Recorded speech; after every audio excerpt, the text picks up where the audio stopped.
എല്ലാവർക്കും തന്നെ ആക്ഷൻ കിട്ടുന്ന പുതിയൊരു വീഡിയോയിലേക്ക് സ്വാഗതം. ഷാജി കൈലാസ് സംവിധാനം ചെയ്ത് ഭാവന, രഞ്ജി പണിക്കർ എന്നിവരൊക്കെ പ്രധാന വേഷത്തിലെത്തുന്ന ഒരു സസ്പെൻസ് സൈക്കോളജിക്കൽ ത്രില്ലർ സിനിമയായ ഹണ്ട് എന്ന സിനിമ ഈ വരുന്ന ഓഗസ്റ്റ് 23-നാണ് തിയേറ്ററിലൂടെ റിലീസ് ചെയ്യാൻ പോകുന്നത്. സിനിമയുടെ ഒഫീഷ്യൽ ട്രെയിലർ ഇതിനോടകം തന്നെ പുറത്തു വന്നതാണ്. അപ്പോൾ കാത്തിരിക്കാം സിനിമയുടെ റിലീസിന് വേണ്ടി. സൈജു കുറുപ്പിനെ നായകനാക്കി അണിയറയിൽ ഒരുങ്ങുന്ന ഒരു മലയാള സിനിമയാണ് ഭരതനാട്യം. സിനിമയുടെ റിലീസ് ഇപ്പോൾ പോസ്റ്റ്പോൺ ചെയ്തിരിക്കുകയാണ്. ഈ വരുന്ന ഓഗസ്റ്റ് 30-നാണ് സിനിമ തിയേറ്ററിൽ എത്താൻ പോകുന്നത്.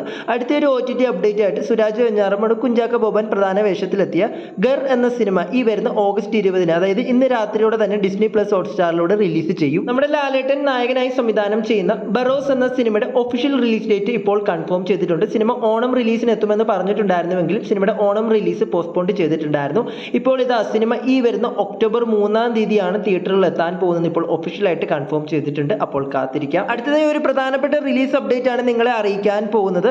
രണ്ട് പ്രധാനപ്പെട്ട സിനിമകൾ ക്ലാഷ് റിലീസിന് എത്താൻ പോവുകയാണ്.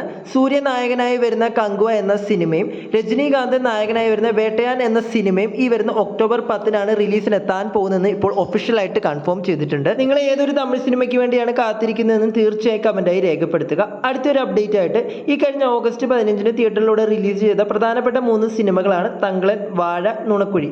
ഈ ഒരു 3 സിനിമകളുടെ കളക്ഷൻ റിപ്പോർട്ട് നോക്കുകയാണെങ്കിൽ 3 സിനിമയ്ക്കും പോസിറ്റീവ് റെസ്പോൺസ് നേടിയതുകൊണ്ട് തന്നെ 3 സിനിമയും ബോക്സ് ഓഫീസിൽ നല്ല കുതിപ്പാണ് നടത്തിക്കൊണ്ടിരിക്കുന്നത്. വാഴ എന്ന സിനിമയുടെ കളക്ഷൻ റിപ്പോർട്ട് നോക്കുകയാണെങ്കിൽ റിലീസ് ചെയ്ത് 4 ദിവസം പിന്നിടുമ്പോൾ 8 കോടി രൂപയ്ക്ക് മുകളിൽ കളക്ഷൻ നേടാൻ സാധിച്ചിട്ടുണ്ട്. അതിനോടൊപ്പം തന്നെ ചിയാൻ വിക്രം നായകനായി വന്ന തങ്കളൻ എന്ന സിനിമ ഇതിനോടകം തന്നെ 50 കോടിക്ക് മുകളിൽ കളക്ഷൻ നേടിയിരിക്കുകയാണ്. അവസാനമായി നമ്മുടെ ലാലേട്ടന്റെ റിലീസിനെത്തിയ സിനിമയാണ് മണിച്ചിത്രത്താഴ്. സിനിമ റിലീസ് ചെയ്ത് 2 ദിവസം പിന്നിടുമ്പോൾ തന്നെ 1 കോടി 10 ലക്ഷം രൂപയാണ് നമ്മുടെ കേരള ബോക്സ് ഓഫീസിൽ നേടാൻ സാധിച്ചിട്ടുള്ളത്.